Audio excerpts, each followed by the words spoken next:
Muito bom dia a todos. Nós vamos hoje meditar na palavra de Deus juntos. Quero que você leia comigo o Evangelho de João, por favor, obrigado. Capítulo 1, verso 14, que tem sido aí o tema da nossa campanha de Natal, que já começou. E eu queria conversar com você, muito obrigado, Cláudio, conversar com você sobre esse texto de João capítulo 1, verso 14, ele está aqui dentro do que nós chamamos de prólogo joanino, essa introdução teológica e poética que João faz da figura de Cristo.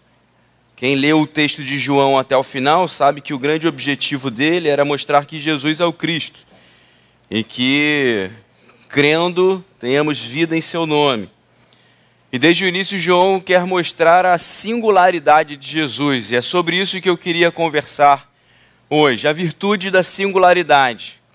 Singularidade em oposição não à pluralidade, que é uma necessidade, uma realidade da identidade da igreja. Somos plurais, somos pessoas diferentes que se unem em uma identidade coletiva, que é a igreja.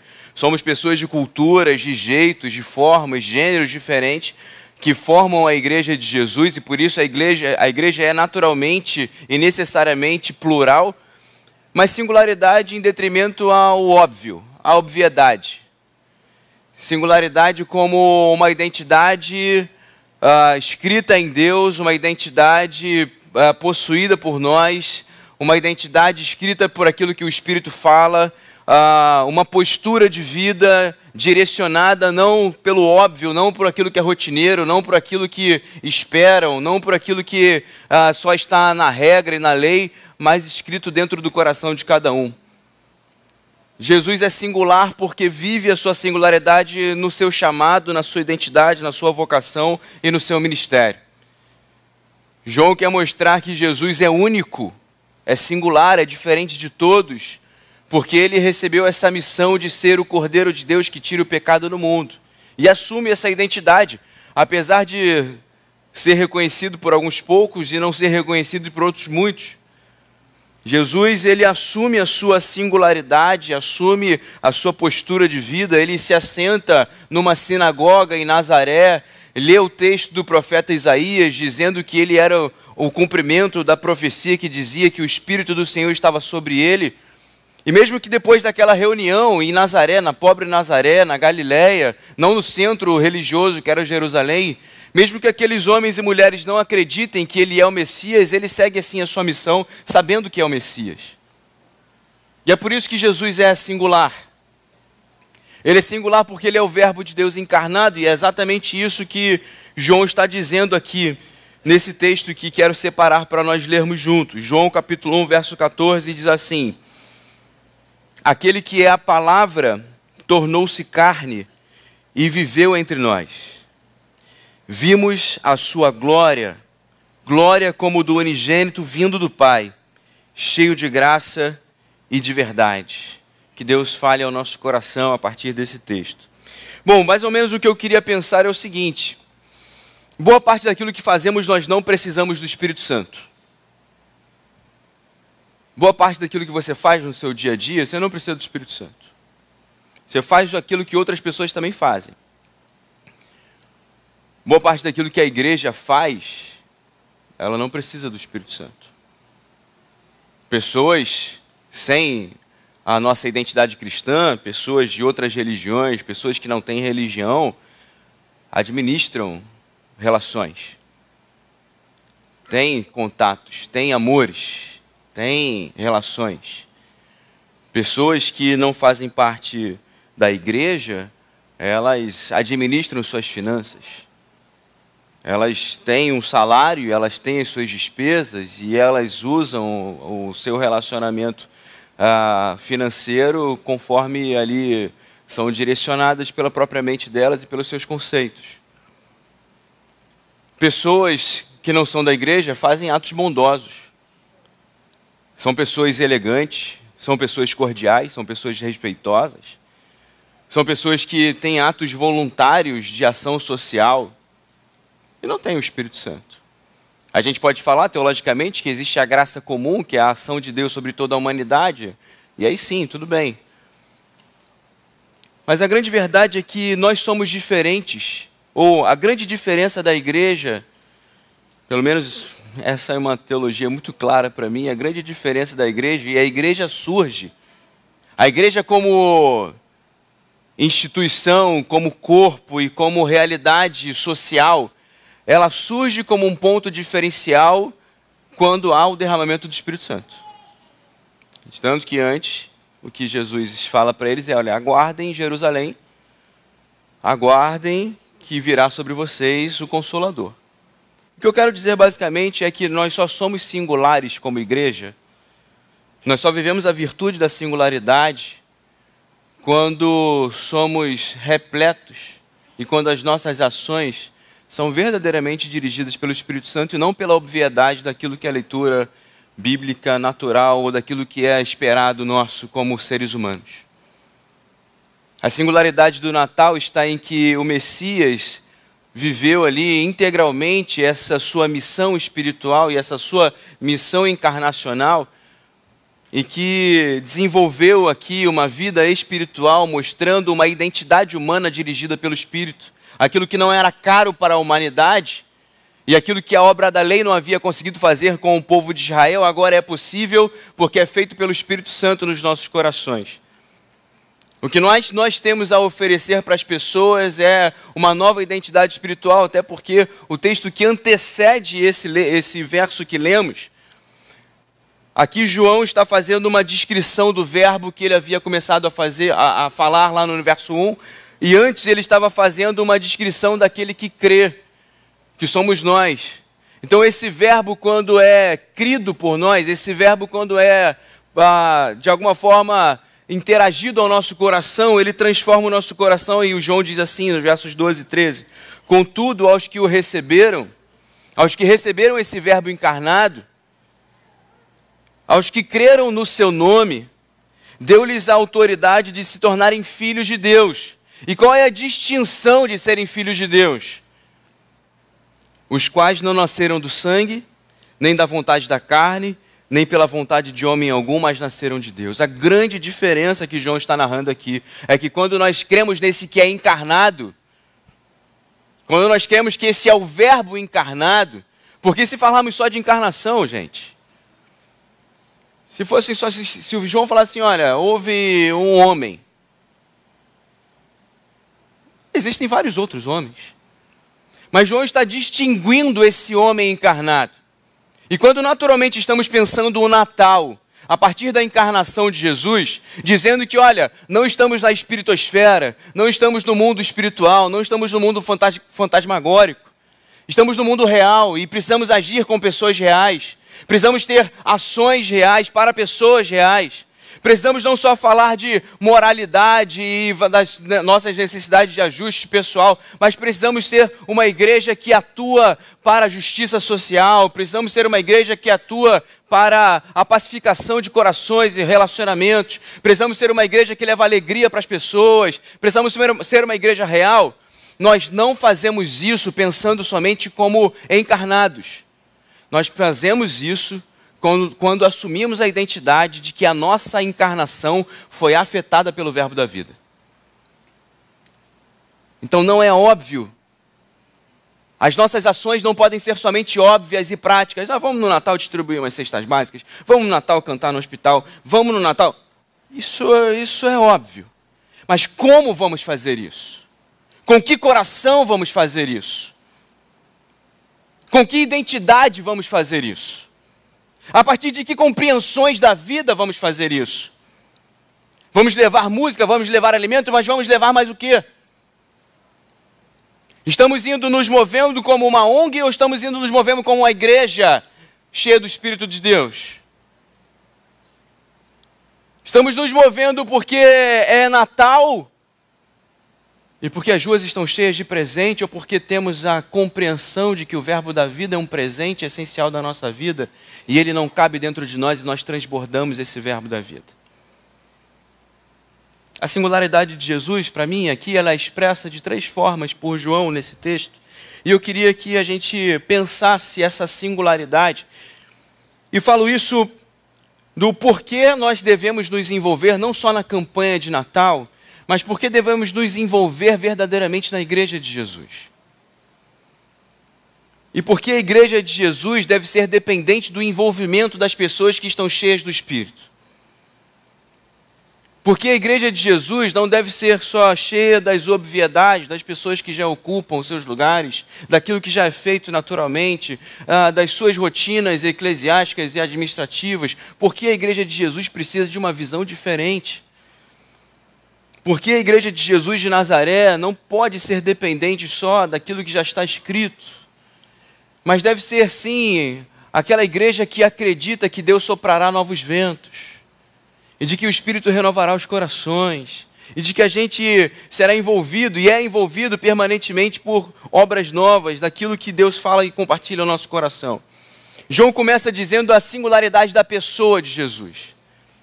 E essa palavra que antecede essa encarnação, e o verbo se fez carne, esse verbo, essa expressão é traduzida como verbo, em outras traduções como palavra.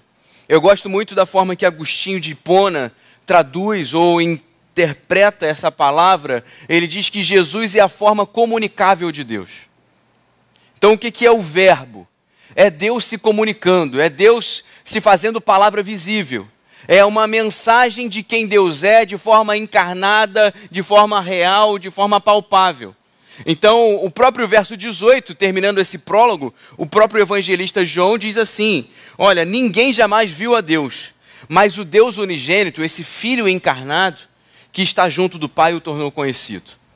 Então ele começa dizendo que o verbo se fez carne, mencionando que Jesus é eterno, mencionando que Jesus estava já desde o princípio da criação, por ele todas as coisas foram feitas e sem ele nada existiria. E ele termina dizendo, olha, o que eu quero dizer para vocês a partir daqui é o seguinte: ninguém jamais viu a Deus. Ninguém desenhou Deus. A gente desenha Deus como um senhor de cabelos brancos longos,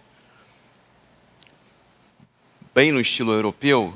Mas é bem possível que você vai chegar no céu e vai se confundir com o que você viu aqui. Mas a grande verdade é que se você olhar para Jesus, você não vai se confundir.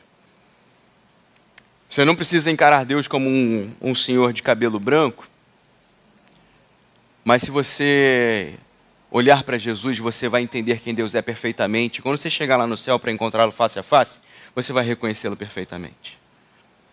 Porque o que João está dizendo aqui é que esse homem encarnado, ele perfeitamente mostrou quem Deus é por aquilo que fez e falou. A sua singularidade está em mostrar essencialmente quem é Deus. A sua singularidade está em ter como missão, identidade, propósito, vontade pessoal, o desejo de manifestar na terra aquilo que era manifesto no céu. Essa é a oração do Pai Nosso que ele nos ensina. E essa é a encarnação de Jesus aqui. A singularidade da igreja só é manifesta quando o nosso objetivo não é glorificar a instituição, mas quando o nosso objetivo é glorificar e mostrar a quem Deus é. A singularidade e a grande diferença que uma igreja pode fazer no mundo não é se sobrepor a outras instituições, não é dominar, seja política ou socialmente, não é dominar economicamente sobre outras instituições e pessoas, mas a maior diferença que a igreja pode fazer, mesmo em meio à perseguição e à pobreza, é mostrar que Deus está presente através da nossa vida. O que nós vamos fazer no Natal e o que nós fazemos nas nossas campanhas de Natal, e o que nós devemos fazer todos os dias é mostrar para as pessoas, olha, a singularidade da minha vida está em mostrar que Deus está presente através de mim. Que quando você chegar na sua casa, quando você chegar no seu prédio, quando você chegar no seu trabalho, as pessoas de alguma forma falem, olha, Deus chegou aqui. Porque é isso que João está falando. João está narrando para os seus discípulos ali, está narrando para a igreja primitiva, olha, naquele momento em que o Messias nasceu, em que Jesus de Nazaré nasceu, Deus chegou naquele lugar. Deus chegou em Nazaré, Deus chegou na Galileia, Deus chegou em Cafarnaum, Deus chegou em Jerusalém e Deus chegou aos confins da terra porque Cristo está presente. Essa é a única coisa que temos a oferecer para as pessoas. Essa é a coisa mais preciosa que a igreja tem a fazer. Mas só podemos fazer isso quando entendemos essa virtude da singularidade. Quando entendemos essa virtude de mostrarmos Deus como essência do nosso caráter, da nossa vontade e da nossa primazia de vida. A segunda coisa que João está fazendo aqui é que a singularidade da pessoa de Jesus está em eles conseguirem verem a glória. E nós vimos a sua glória. Então o Verbo se fez carne, habitou entre nós, ele tabernaculou entre nós. É interessante que João se apropria de um conceito hebraico de tabernáculo de Deus, né? Essa habitação. Você sabe bem aí, você que frequenta a EBD, você que lê a Bíblia, sabe que essa palavra grega ela remete ao sentido de tabernacular, né? Do tabernáculo de Deus, já desde o povo de Israel, desse lugar onde Deus é encontrado, desse lugar onde a presença de Deus é colocada, do tabernáculo como o lugar ou como a grande força do povo de Israel. O tabernáculo ia à frente do povo de Israel. Então, João está colocando Jesus agora como essa referência de guia, como essa referência de alvo, como essa referência de visualização. Então, onde está a singularidade da igreja? Está em que Jesus é o nosso tabernáculo vivo. Que assim como o tabernáculo, é interessante que João não faz a menção ao templo.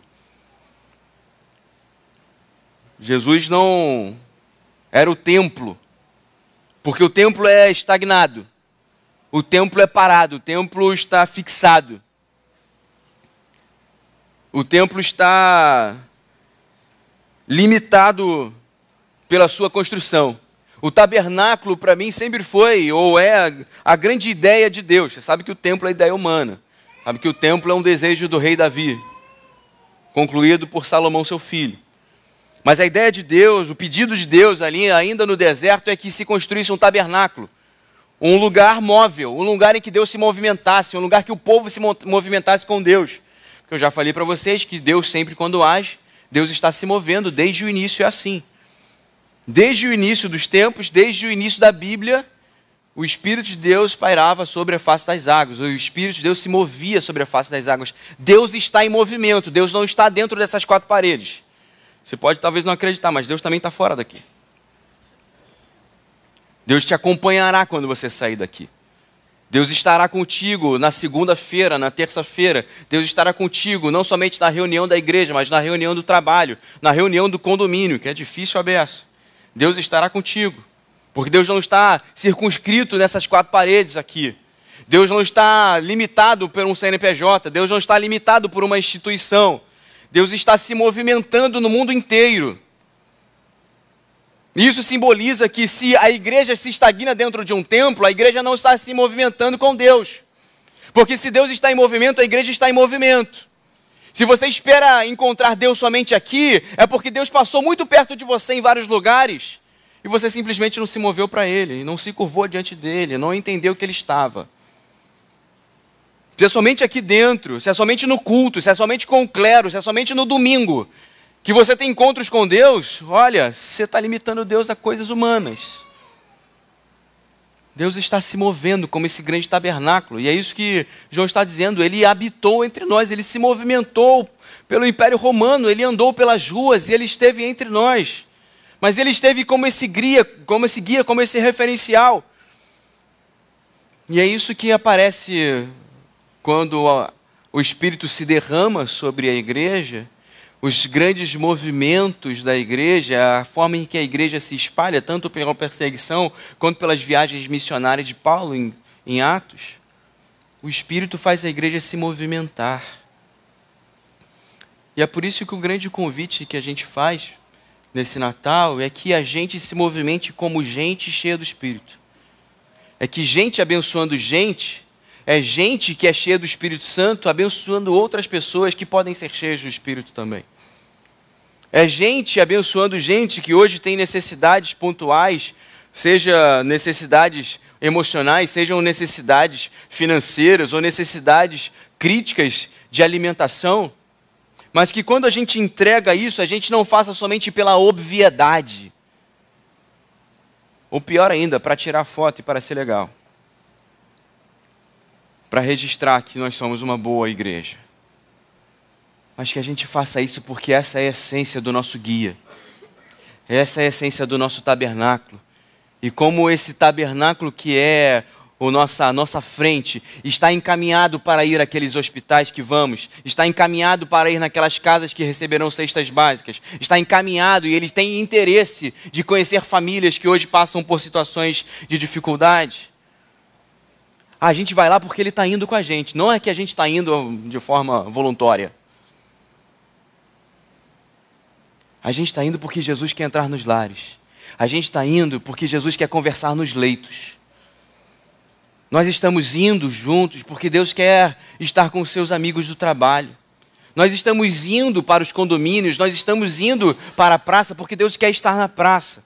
E porque Ele indo à praça, nós vamos também, nós vamos para representá-lo, e nós vamos para cantar sobre Ele, e nós vamos para falar sobre Ele. Porque essa narrativa de João, esse vimos a sua glória, o melhor termo não é vimos, como eu estou vendo o Marcílio aqui, vimos como vi a desgraça do jogo do Vasco ontem. Isso a gente vê e a gente se deprime às vezes. Mas o que João está falando é, contemplamos a sua glória. Era um espetáculo ver Jesus. Era um espetáculo a vida de Jesus. E olha que Jesus não era lá tão bonito, que diz Isaías que ele era sem beleza ou formosura alguma que o atraísse. Então você que se acha feinho, Jesus é a solução. Não é clínica de estética, olha, pela graça. Desculpa aí os dermatologistas que estão vendendo aí seus...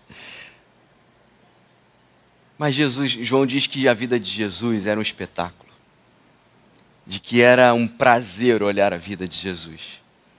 E olha lá, ele não é um grande líder, reconhecido pela religião judaica.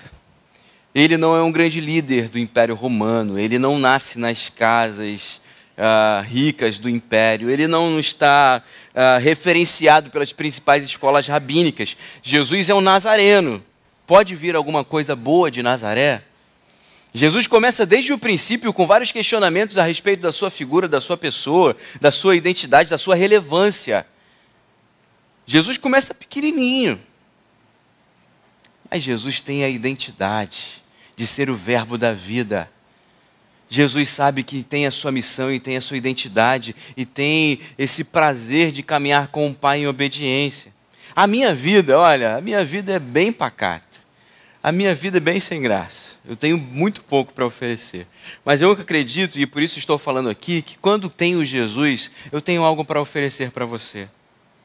E que por ter Jesus, eu posso sim buscar ter uma vida mais bonita, para que assim a gente consiga, de alguma forma, reluzir essa vontade de Deus e essa glória de Deus.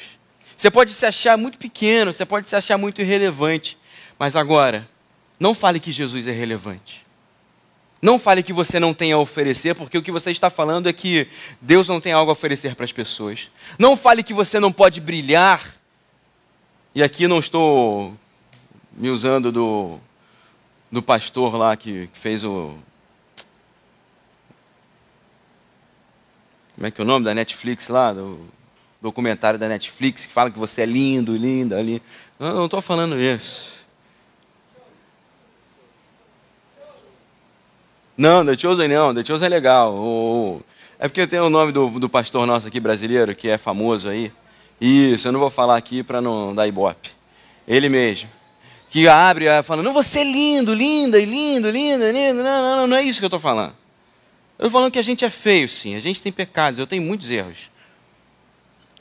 Nós temos as coisas às quais nós devemos sim ter vergonha. Inclusive, eu acho que a gente às vezes se envergonha muito pouco dos nossos pecados. A gente devia ter vergonha, sim, de algumas partes de nós. Mas a grande verdade é que quando nós encontramos Jesus, e é isso que João está narrando aqui, é que Jesus transforma as nossas vergonhas em luz. É que Jesus transforma as nossas culpas em graça. É que Jesus transforma as nossas deficiências em testemunho. É que Jesus transforma as nossas piores histórias em motivos de glória ao Senhor, porque Ele transformou a nossa vida.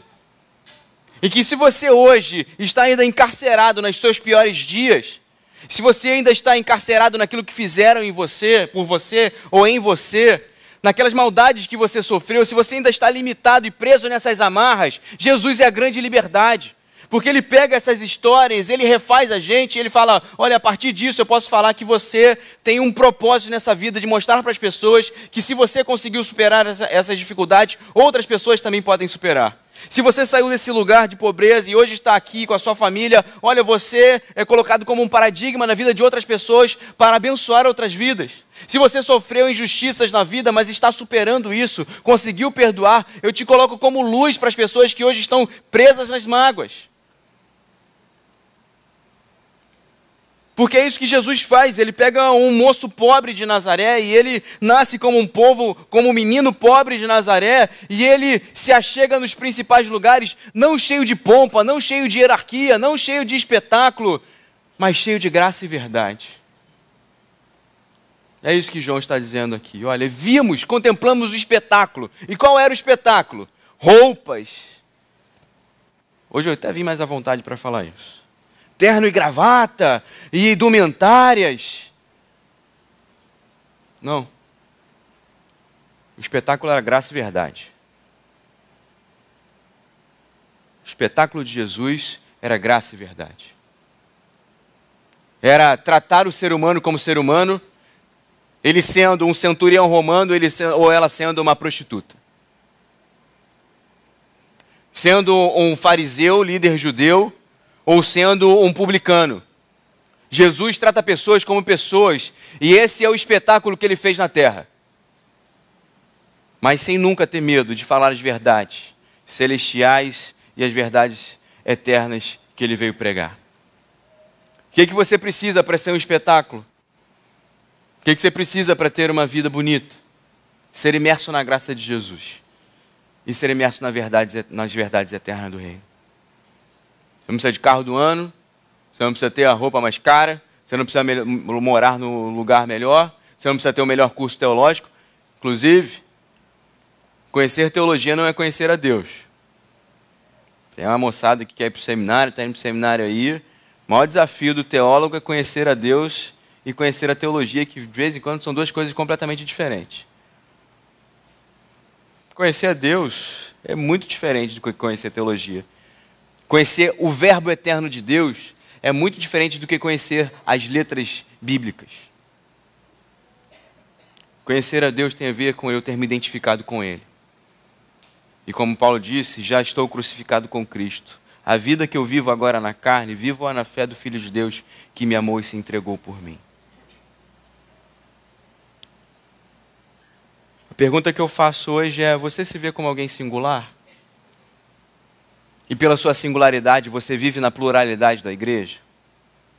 Porque para mim essa é a grande questão.